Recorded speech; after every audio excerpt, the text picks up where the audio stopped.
everyone, welcome to this session of English grammar class, and today I am going to teach you how to rearrange the jumble words or phrases.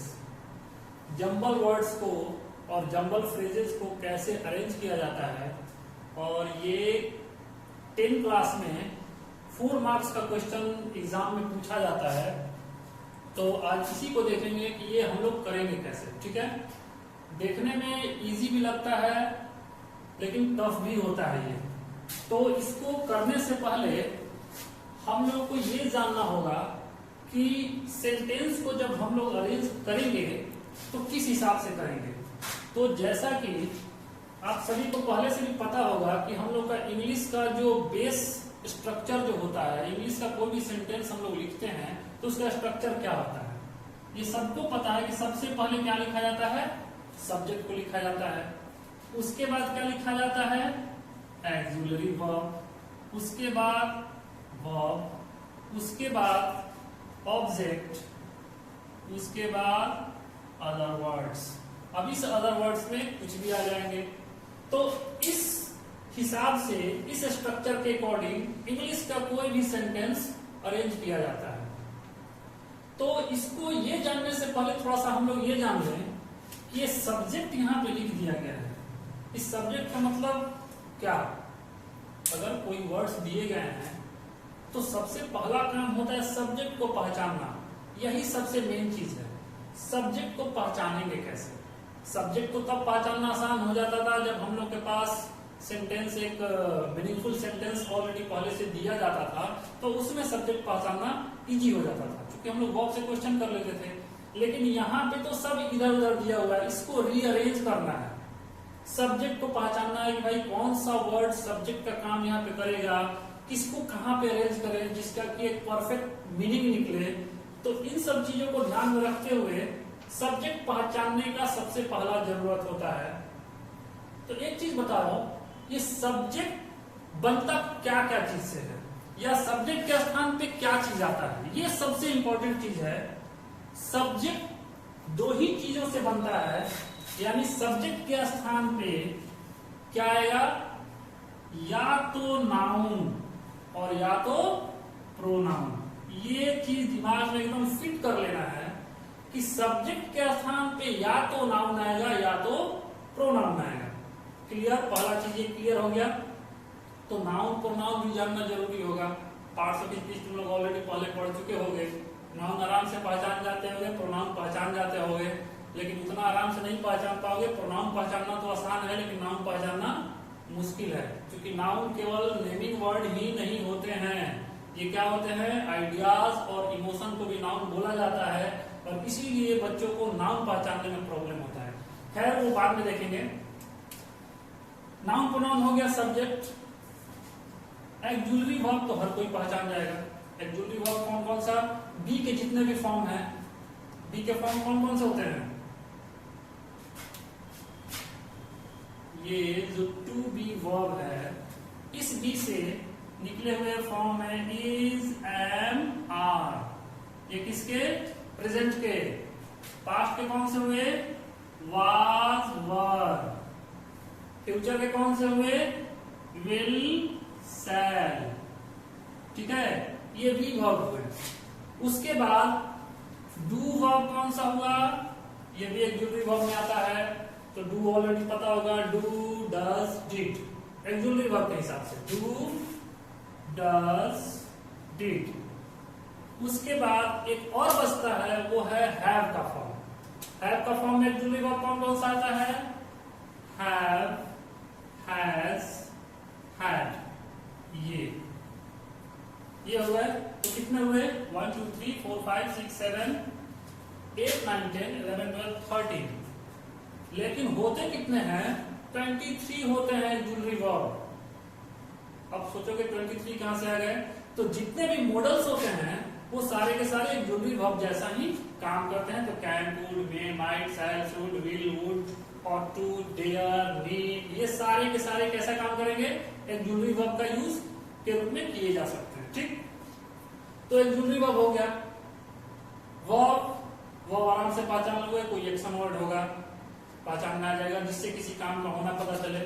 आगे object, अब बताओ object क्या क्या बन सकता है।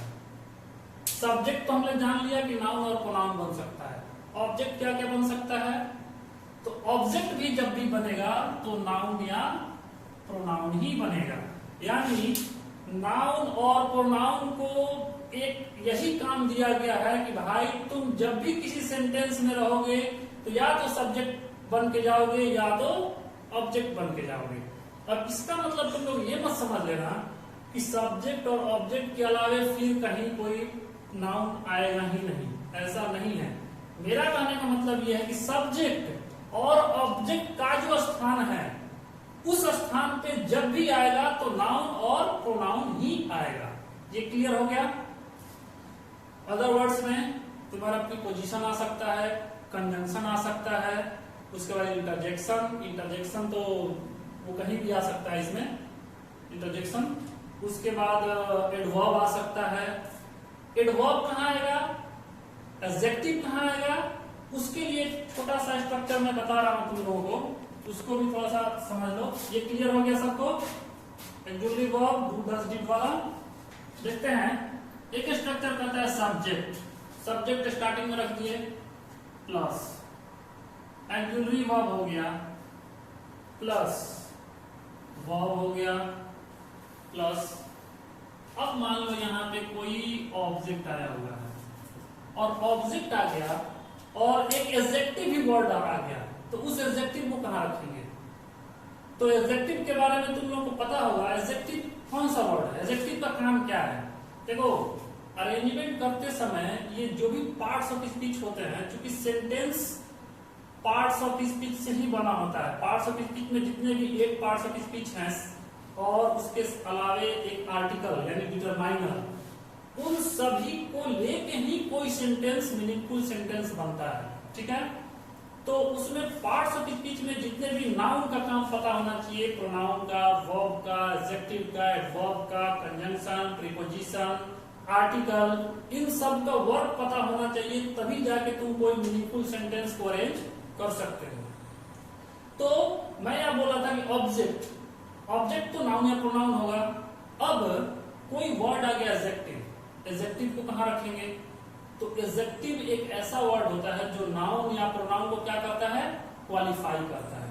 तो जब नाउन और प्रोनाउन को क्वालिफाई करेगा तो क्लियर सी बात है कि जिस नाउन को क्वालिफाई करेगा उस नाउन से वो कहाँ आएगा, पहले आएगा। यानी अगर एडजेक्टिव आ गया तो इस ऑब्जेक्ट यानी वो किसको क्वालिफाई कर रहा है, उस नाउन के ठीक पहले उस एडजेक्टिव को रखना होगा। क्लियर, एडजेक्टिव कहाँ रहेगा, हमेशा अपने नाउन से पहले। एक चीज हो गया। अब मान लो एडजेक्टिव के अलावा एक एडवर्ब भी आ गया उस वर्ड में, उस जंबल वर्ड्स या फ्रेज में, तो क्या करोगे। एडवर्ब का क्या काम है, ये तो एडजेक्टिव हुआ। एडवर्ब का क्या काम है, एडवर्ब का काम है वो वर्ब को क्वालिफाई करता है, वो एडजेक्टिव को क्वालिफाई करता है और वो अदर एडवर्ब को भी क्वालिफाई करता है। मींस वर्ब को, एडजेक्टिव को और अदर एडवर्ब को। इसीलिए इसका नाम ही रखा गया है एड, एड्स एडजेक्टिव। अभी से वर्ब, एडवर्ब इसका नाम रखा गया है। तो एड एडजेक्टिव को क्वालिफाई करेगा, वर्ब वर्ब को क्वालिफाई करेगा और कुछ अनदर एडवर्ब को भी क्वालिफाई करते हैं। लेकिन सबसे ज्यादा ये किसको क्वालिफाई करता है, सबसे ज्यादा ये क्वालिफाई करता है वर्ब को। ठीक है, अब जब वर्ब को क्वालिफाई करेगा तो जो एडवर्ब आया रहेगा उस वाक्य में, उस सेंटेंस में, उसमें क्या करना है, ध्यान से ये देखना है कि भाई ये एडवर्ब जो आया है ये क्वालिफाई कर किसको रहा है। अगर वो जिसको कर रहा होगा उसके ठीक पहले उसको, अगर वो एडजेक्टिव को कर रहा है तो एडजेक्टिव के ठीक पहले वो एडवर्ब आएगा। ठीक है, अगर वो एडवर्ब को कर रहा है तो एडवर्ब के ठीक पहले एक और एडवर्ब आ सकता है। ठीक है, अब लगातार 3 एडवर्ब नहीं आ सकते हैं, 2 एडवर्ब लगातार आ सकते हैं, उसके बाद एडजेक्टिव आएगा, उसके बाद क्या आएगा, नाउन आएगा। इसलिए ये जो स्ट्रक्चर है article plus and the adverb plus adjective plus noun। इसको माइंड में जरूर रखना। नाउन अगर कोई है, कोई एडजेक्टिव आया तो नाउन के पहले आएगा। अगर उसमें एडजेक्टिव के अलावा एक एडवर्ब भी है तो उस एडजेक्टिव के पहले आएगा, क्योंकि ये क्वालिफाई एडजेक्टिव को करेगा, ना कि नाउन को करेगा। ठीक है, एडजेक्टिव के पहले एडवर्ब एक और आ गया तो एडवर्ब ये भी बताएगा कि एडवर्ब एडजेक्टिव को भी करता है, एडवर्ब को भी करता है, यानी इस एडवर्ब के पहले ये एडवर्ब आ जाएगा। डिपेंड करता है कि वो एडवर्ब है किस टाइप का। सेंटेंस के अकॉर्डिंग देखेंगे, अगर किसी सेंटेंस में ऐसा स्ट्रक्चर आता है तो मैं बताऊंगा, या फिर नेक्स्ट क्लास में इसके अकॉर्डिंग एक सेंटेंस मैं दूंगा, देके और उसको फिर समझाऊंगा। ठीक है, तो ये चीज क्लियर हो गया कि हम लोग को करना क्या है। मीन्स सबसे पहला काम है हम लोगों का नाउन को पहचानना। ठीक है, चलो स्टार्ट करते हैं। ये पहला, to pass messages smelly chemicals pheromones are secreted by some insects. अब यहां पे ये जो फ्रेज आए हुए हैं, ये किसको सब्जेक्ट बनाए, तो यहां से करते हैं। टू पास मैसेजेस, ये सब्जेक्ट बन सकता है क्या? पास मीन्स क्या होता है? पास करना, मतलब एक जगह से दूसरे जगह। मैसेजेस ये सब्जेक्ट बन सकता है, बन भी सकता है, लेकिन अभी फिलहाल नहीं बनेगा। सब्जेक्ट बनेगा कब? कभी कभी तुम लोग जीरंड अगर पढ़े होगे या फिर इन्फिनिटिव पढ़े होगे तो इन्फिनिटिव में तुम लोग को बताया गया होगा कि जो इन्फिनिटिव होता है वो नाउन के जैसा काम करता है, और मैंने पहले ही बताया है कि नाउन या प्रोनाउन सब्जेक्ट बन सकते हैं। फिलहाल देखते हैं to pass messages, message pass करने के लिए। स्मेली केमिकल्स, स्मेली केमिकल्स का मतलब क्या हुआ? स्मेल मीन्स क्या होता है? स्मेल मीन्स होता है सुगंध, सुंघना वर्ब भी हो सकता है, सुगंध भी हो सकता है। स्मेली सुगंधित केमिकल्स। अब ये स्मेली देख लो क्या है, एक एडजेक्टिव है, और केमिकल्स क्या है? केमिकल्स एक नाउन है, इसीलिए देखो इस नाउन को ये क्वालिफाई कर रहा है, इसलिए स्मेली पहले लगा हुआ है। Smelly chemicals. फेरोमोन्स आर, अब यहां से हम लोग क्लियर हो गया कि फेरोमोन्स के साथ आर लगा हुआ है, तो यानी ये जरूर सब्जेक्ट बनेगा, क्योंकि सब्जेक्ट के ठीक बाद साथ में ही एग्जीक्यूटिव वर्ब दे चुका है यहाँ पे। तो यहाँ पे एक क्लियर हो रहा है फेरोमोन्स आर। अब सेक्रेटेड बाय, सीक्रेट मीन्स क्या होता है? सीक्रेट मतलब होता है निकालना, सीक्रेट करना। सम इंसेक्ट्स, कुछ इंसेक्ट। अब अगर इसका हम लोग अर्थ निकालें, पहले माइंड में अर्थ को भी लेके चलना है, ऐसा नहीं बस अपने से जज करके इसको सब्जेक्ट बना दिए। सब्जेक्ट बना के सोचना है कि अगर इसको सब्जेक्ट बना रहे हैं तो उसका सेंस क्या निकल रहा है, उस पूरे सेंटेंस का सेंस क्या निकल रहा है, क्योंकि मीनिंगफुल सेंटेंस बनाना है हम लोग को। कभी कभी ऐसा सिचुएशन आता है कि तुमको दो प्रोनाउन या दो नाउन दिखेंगे, दोनों में से दोनों सब्जेक्ट बन सकता है। ये सब्जेक्ट बन सकता है, ये ऑब्जेक्ट बन सकता है, ये सब्जेक्ट बन सकता है, ये ऑब्जेक्ट बन सकता है। लेकिन जब फाइनली तुम उसका जब सेंस निकालोगे तो एक का सेंस सही निकलेगा, एक का सेंस गलत निकल जाएगा। उस कंडीशन में तुमको खुद डिसाइड करना होगा कि कौन सा वर्ड को हम सब्जेक्ट बनाएं। टू पास मैसेजेस, मैसेज को पास करने के लिए स्मेली केमिकल्स, कुछ स्मेली केमिकल्स जो होते हैं, केमिकल्स। फेरोमोन्स आर, फेरोमोन्स हैं। सेक्रेटेड बाय, निकाला गया, उत्सर्जित किया गया। सब इंसेक्ट्स, कुछ इंसेक्ट्स मतलब कीट पतंग। अब इसको हम लोग ये करें, ये यहाँ पे एक ज्वेलरी वर्ब जो दिख रहा है, ये तो क्लियर कर रहा है कि ये सब्जेक्ट और ये ज्वेलरी वर्ब। इसको अगर लिखें हम लोग, फेरोमोन्स आर, फेरोमोन्स आर। अब फेरोमोन्स हैं, तो फेरोमोन्स क्या हैं? सब्जेक्ट हो गया, वर्ब हो गया, वर्ब के बाद क्या आएगा? ऑब्जेक्ट, ऑब्जेक्ट में क्या आएगा? नाउन। तो यहां पे हमने पहले ही देख लिया था कि यहां पे नाउन है केमिकल्स, यानी pheromones are smelly chemicals. Subject pheromones are smelly chemicals. Pheromones एक smelly chemicals हैं. अब क्या लिखा जाए? To pass messages, message pass करने के लिए secreted by some insects. अब कुछ बच्चे क्या करेंगे, यहां पर लिख देंगे smelly pheromones are smelly chemicals to pass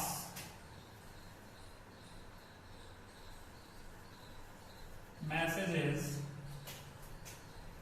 secreted. अब ये बचा secreted by some insect. By लगा हुआ है तो बाई किसके साथ लगता है? बाई हमेशा डुअर के साथ लगता है, यानी जिसके द्वारा क्रिया किया गया है इंसेक्ट है, यानी क्लियर हो रहा है कि इंसेक्ट के द्वारा सेक्रेट किया जा रहा है फेरोमोन्स. ये जो फेरोमोन्स है chemicals, pass messages secreted by some insects. अब देखो तो इसका कोई सेंस निकल रहा है क्या? Pheromones are smelly chemicals. Pheromones smelly chemicals हैं टू पास मैसेजेस, मैसेज को आदान प्रदान करने के लिए, पास करने के लिए, सेक्रेटेड बाय सम इंसेक्ट्स, जो कुछ इंसेक्ट के द्वारा सेक्रेट किए जाते हैं, उत्सर्जित किए जाते हैं. ये सेंटेंस सही है कि गलत है?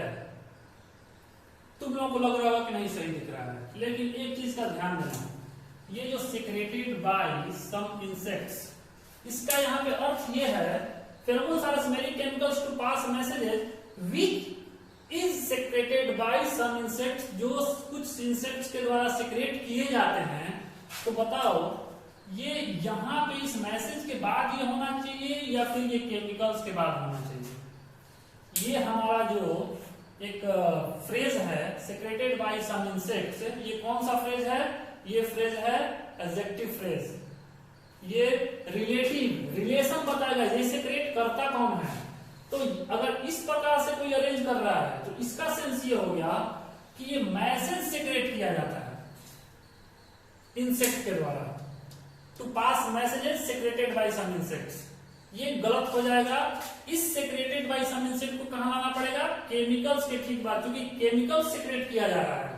तो ये जो आया हुआ है वो जिसको ये क्वालिफाई करता हुआ दिखेगा उसी के ठीक पहले बाद में ये आएगा. जैसे pheromones are smelly chemicals secreted by some insects, जो कि कुछ इंसेक्ट के द्वारा सेक्रेट किए जाते हैं टू पास मैसेजेस. ये जाके तुम्हारा परफेक्ट होगा. तो इस सेक्रेटेड बाय सम इंसेक्ट को यहां ना डाल के इसको कहां लाएंगे? केमिकल्स के ठीक बाद. क्लियर? आगे देखते हैं. French word of from the name the of sport comes. Easy लग रहा होगा अभी. फ्रेंच वर्ड क्या है ये? फ्रेंच वर्ड ये है फ्रेंच शब्द. ये तुम्हारा हो गया आर्टिकल. फ्रॉम ये तुम्हारा हो गया प्रीपोजिशन. द नेम ये तुम्हारा हो गया नाउन. द फिर आया आर्टिकल, प्रीपोजिशन. स्पॉट ये क्या है? नाउन है. कम्स ये क्या है? वर्ब है. सबसे पहले हम लोग को क्या चुनना है? सब्जेक्ट बनाना है. सब्जेक्ट क्या बनेगा? जब भी बनेगा तो नाउन या प्रोनाउन बनेगा. तो French word a from the name of the, किसको यहाँ पे बनाए हम लोग? फ्रेंच वर्ड क्या नाउन बन सकता है क्या? नाउन तो है ये फ्रेंच वर्ड, लेकिन ये सब्जेक्ट बनेगा. अगर इसको सब्जेक्ट बनाते हो तो सब्जेक्ट के ठीक बाद हम लोग को एक जूलरी वर्ब डालना होगा. एक जूलरी वर्ब कहीं दिखाई नहीं दे रहा है. जब एक जूलरी वर्ब दिखाई नहीं दे रहा है तो वर्ब तो दिखाई दे रहा है. एस लगा हुआ है तो उसमें जूलरी वर्ब यूज होता नहीं है. तो French word comes, French word आता है. आता होगा तो कहीं से आता होगा. कहां से? फ्रॉम द नेम, किस चीज के नाम से? The name of the sport. बच गया. तो ये क्या इसका कुछ सेंस निकल रहा है क्या कि फ्रेंच वर्ड आता है किसी स्पोर्ट से? गलत. फ्रेंच वर्ड किसी स्पोर्ट से नहीं आता है, बल्कि स्पोर्ट का नाम फ्रेंच वर्ड से आ सकता है, ऐसा सेंस लग रहा है कि होना चाहिए इसमें. तो हम लोग क्या करेंगे? पहले लिखेंगे हम लोग इसको द नेम. क्योंकि यहाँ पे ऑफ लगा हुआ है तो ऑफ का यूज तुम लोग सुने होंगे. द नाउन ऑफ नाउन, ये एक स्ट्रक्चर है. The noun plus of plus noun. ये सब्जेक्ट दोनों नाम होते हैं, सब्जेक्ट का जो काम कर सकते हैं। तो द नेम ऑफ स्पोर्ट हो सकता है the name of sport comes, subject हो गया ये। The name of sports, sport का नाम, कम्स आता है, एक जूलरी वर्ब है नहीं इसमें। कम्स आता है कहां से? फ्रॉम, फ्रॉम से, ये भी यूज हो गया, ये भी यूज हो गया, ये भी यूज हो गया। From, the name of sport comes from, the name of sports comes from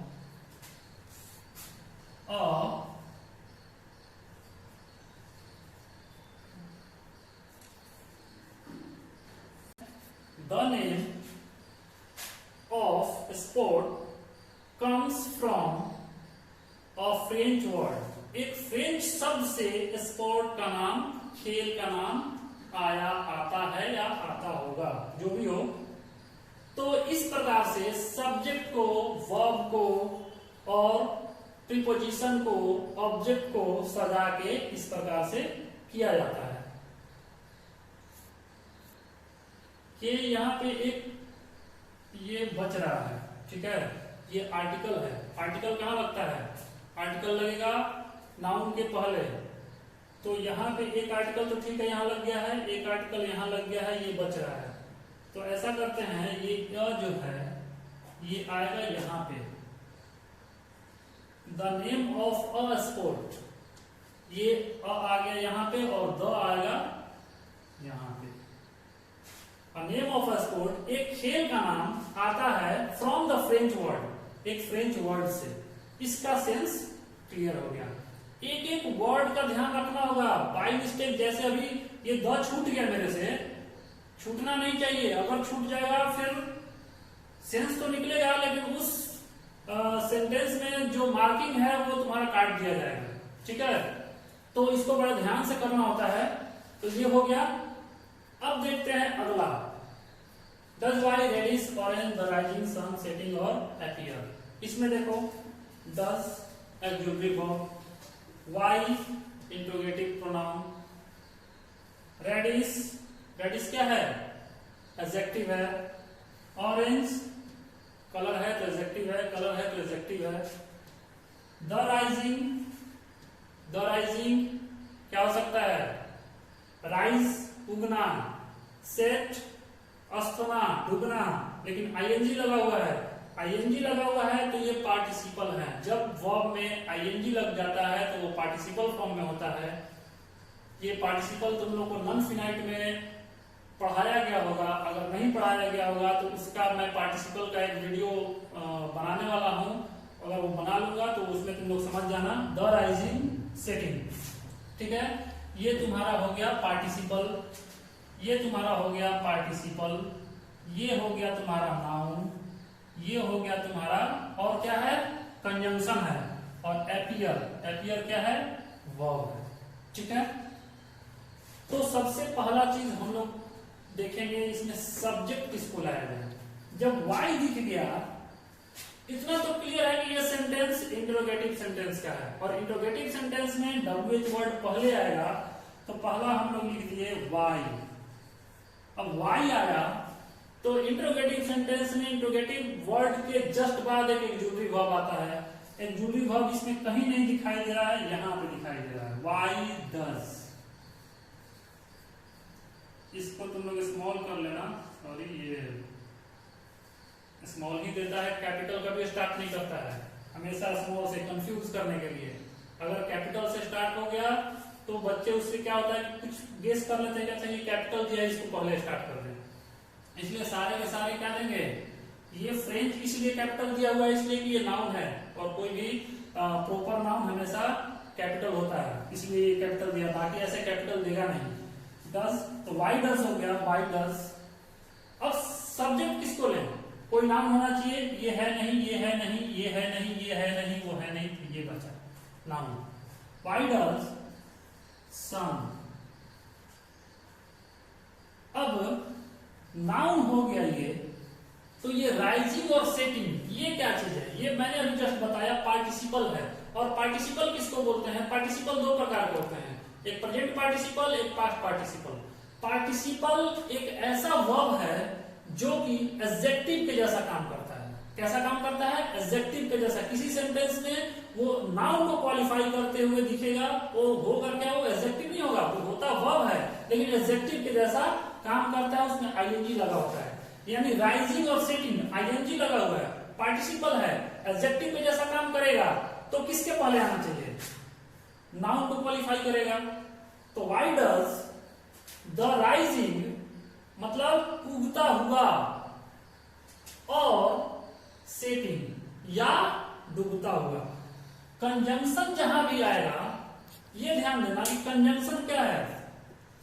ये करता है, दो वर्ड को या फिर दो सेंटेंस को जोड़ता है, उसको कंजंक्शन बोलते हैं। तो जहां भी कंजंक्शन आएगा तो ध्यान रखना कि वो जरूर किसी न किसी दो वर्ड को जोड़ रहा होगा या फिर दो सेंटेंस को जोड़ेगा, वो ये ध्यान रखना है। तो और आया है तो यहाँ पे एक राइजिंग और सेटिंग, तो यानी इन्हीं राइजिंग और सेटिंग को जोड़ने के लिए आया है।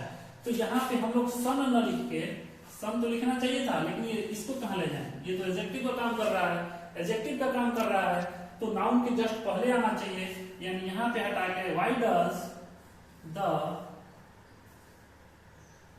Rising, why does the rising और सेटिंग सन। देखो तो स्ट्रक्चर में कोई दिक्कत है? सब ये इंट्रोगेटिव, एक्जुलेटरी वर्ब, सब्जेक्ट, सब्जेक्ट ये है हमारा, लेकिन सब्जेक्ट को क्वालिफाई, इसका कुछ काम नहीं है, ये क्वालिफाई कर रहा है इस सन को। कैसा? सूरज उगता हुआ और डूबता हुआ, उसी को पार्टिसिपल करते हैं। व्हाई डज द राइजिंग और सेटिंग सन, सब्जेक्ट हो गया, जब एक्जुलेटरी वर्ब हो गया, अब आएगा मेन वर्ब। एपियर्स, क्या होगा? एपियर्स। एपियर्स मतलब क्या होता है? मालूम होता है, प्रतीत होता है, लगता है। व्हाई डज द राइजिंग और setting sun appear reddish orange. अब यहाँ पे ये रियल में एडजेक्टिव है, ये एडजेक्टिव के जैसा काम कर रहे थे। ये सेटिंग और राइजिंग ये है वर्ब, लेकिन एडजेक्टिव के जैसा काम कर रहे हैं, इसलिए इस नाउन से पहले आए हुए हैं। और ये रेडिश और ऑरेंज ऑलरेडी एक एडजेक्टिव है, तो यहाँ पे कोई और दूसरा नाउन दिख नहीं रहा है, उसको क्वालिफाई कर नहीं रहा है, तो ये वर्ब के बाद आ जाएगा रेडिश ऑरेंज। मतलब ये क्यों उगता हुआ और डूबता हुआ सूरज लगता है या दिखता है, appears. Reddish orange, reddish orange मतलब लाल, लाल या लालिमा, ऑरेंज, ऑरेंज क्या होता है? नारंगी। लाल और नारंगी के जैसा क्यों दिखता है? कौन सा? उगता हुआ सूरज और डूबता हुआ सूरज। अब इसका सेंस क्या हो गया? क्लियर हो गया, ठीक है। तो अभी मैंने ये 3 सेंटेंस बताया, इन 3 सेंटेंस में मैंने ये बताया कि सब्जेक्ट को कैसे पहचानना है, नाउन को कैसे पहचानना है, सब्जेक्ट बनता कौन कौन सा चीज है, क्या क्या चीज कैसे कैसे हम लोग अरेंज करेंगे। ये 3 सेंटेंस मैंने आज बताया। इसके बाद मैं तुम लोगों को एक होमवर्क दूंगा, तुम लोग घर पे ट्राई करना। उसके बाद फिर एक और वीडियो में बनाऊंगा, कुछ और 3 या 4 सेंटेंस को, जंबल वर्ड और जंबल फ्रेज को, उसमें समझाऊंगा। हो सकता है कुछ और उसमें कुछ अलग अलग उसका रूल्स आए। और जो मैंने एडवर्ब वाला जो चीज बताया था कि adverb plus adjective plus noun, उसका भी मैं एक सेंटेंस समझाऊंगा। तो इसको तुम लोग ध्यान से समझना। किसी को भी अगर कोई प्रॉब्लम हो इस वाले में तो तुम लोग कमेंट सेक्शन में पूछ लेना। और इसके जस्ट बाद मैं तुम लोग को एक होमवर्क दे रहा हूं, उस होमवर्क को तुम लोग करके दिखाना। तो ये तुम लोगों के लिए होमवर्क है। 5 सेंटेंस मैंने दिया है, 5 को ध्यान से noun, pronoun, adjective, adverb, preposition पहचानते हुए ठीक से करना है, ठीक है। उसके बाद मैं चेक करूंगा, चेक करने के बाद देखूंगा किस बच्चे में क्या प्रॉब्लम है। देखो ये वही लोग कर पाएंगे, एक्चुअली ये दिया इसलिए जाता है, रीअरेंज करने के लिए इसलिए दिया जाता है ताकि इससे ये क्लियर हो जाता है कि बच्चों को पार्ट्स ऑफ स्पीच पर कितना कमांड है। जिस व्यक्ति को पार्ट्स ऑफ स्पीच पे कमांड होगा वही इसको इजीली कर पाएगा, क्योंकि पता चल ही नहीं पाता है कि कौन सा नाउन यहाँ पे काम कर रहा है, कौन सा पार्टिसिपल काम कर रहा है, कौन सा वर्ड क्या है। इन सभी चीजों के नॉलेज को जानने के लिए ये ऐसा चीज दिया जाता है। तो खैर कोई बात नहीं, तुम लोग ट्राई करो, उसके बाद अगर इसमें प्रॉब्लम होगा तो फिर नेक्स्ट वीडियो में इसी का सोल्यूशन मैं बना के तुम लोग को समझाऊंगा, और आगे भी और बहुत सारा वीडियो इसी से रिलेटेड मैं बताऊंगा। ठीक है, आज के लिए बस इतना ही। Thank you.